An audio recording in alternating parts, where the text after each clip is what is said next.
In this video, we are going to see rollover text animation in Adobe Captivate. We have two pictures on the stage. I selected the first one.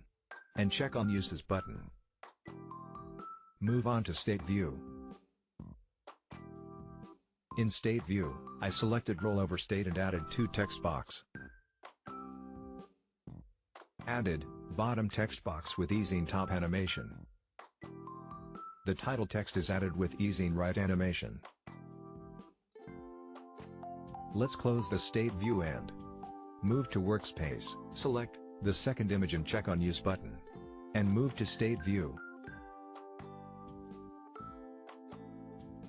Select Rollover State and add title animation as easing right. Add animation to bottom text as easing top. Let's close the State View and preview our scene.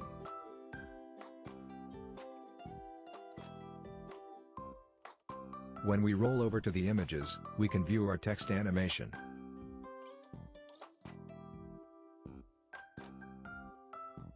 We will see how to create flashcard using Adobe Captivate with these animation in upcoming videos. Watch suggested video, subscribe, like and share our video.